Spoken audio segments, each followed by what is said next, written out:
بسم الله الرحمن الرحيم الحمد لله رب العالمين والصلاة والسلام على سيد الأنبياء والمرسلين وعلى آله وصحبه أجمعين. یہ دنیا کی زندگی ہے، یہ آخرت اور جنت کے لیے سیڑھی ہے. یہاں یہ کہنا کہ بھائی کچھ دن کی زندگی ہے، جیسے کیسے گزر جائے، یہ اس کی نامزدگی ہے. اور جنت میں اسی آدمی کو جگہ ملے گی جس نے اپنے کو سنوار لیا ہو، جس نے اپنا تزکیہ کر لیا ہو. سنوارنے کا مطلب تزکیہ جانتے ہیں؟ یہ کے بچے ہیں، آپ لوگ کے بچے ہیں. اچھا، سنوارنا جانتے ہو؟ جیسے آپ لوگ ماشاء اللہ یہاں سنوار کے آئے ہیں. تو جنت کے لیے جو تیاری ہے وہ اصلاح نفس ہے، اپنے دل کا تزکیہ، اپنی زندگی کو بااخلاق بنانا، اللہ تعالیٰ کی نگاہ میں اپنے کو سنوارنا. رسول اللہ صلی اللہ علیہ وسلم کو اللہ تبارک تعالیٰ نے اس تزئین کاری اور اس اصلاح کا جو طریقہ دیا تھا، اسی کے ذریعے ہم اپنی اصلاح کر سکتے ہیں. رسول اللہ صلی اللہ علیہ وسلم نبوت سے پہلے ایک غار کے اندر تشریف لے جاتے ہیں. اس غار کا نام کیا ہے؟ غار حرا. سب کو پتا ہے، آپ لوگ دیکھ کر آیا. اچھا، اور جو حدیث یاد کرتے ہیں آپ، ابھی شام کو جو سنا رہے تھے تیسری حدیث، کون سنا رہے تھے آپ؟ وہ جو آفتانی پڑھ رہے تھے، آفتانی کو اسی میں ہے نا غار حرا. ہاں، جنہوں نے سنا ہے غار حرا کی حدیث. تو آپ صلی اللہ علیہ وسلم کئی روز تک وہاں تشریف رکھتے، عبادت کرتے،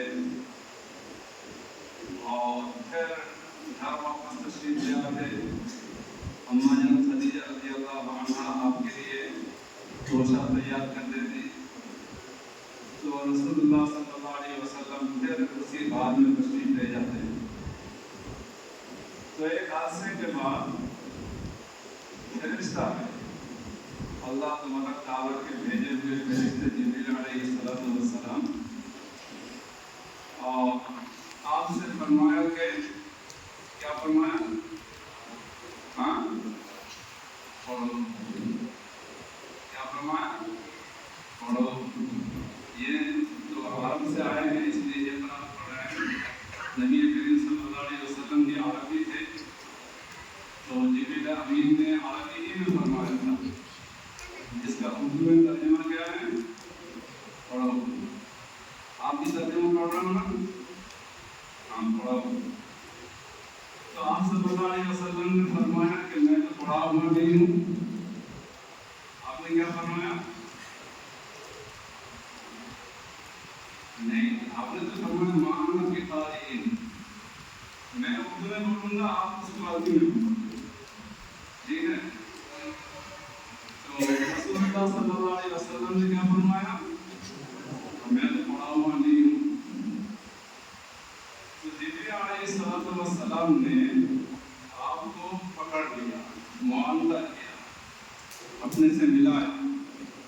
اللہ کے رسول نے جو فرمایا فَأَخَذَنِي فَقَبَّنِي، مجھے دبوچا جس کو کہتے ہیں، بہت زور سے. اس کے بعد چھوڑا اور پھر کیا حکم دیا؟ پھر حکم دیا پڑھو.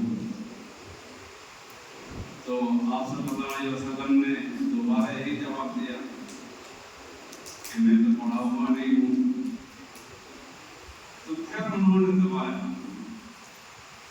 اور چھوڑ کر فرمایا کہ پڑھو.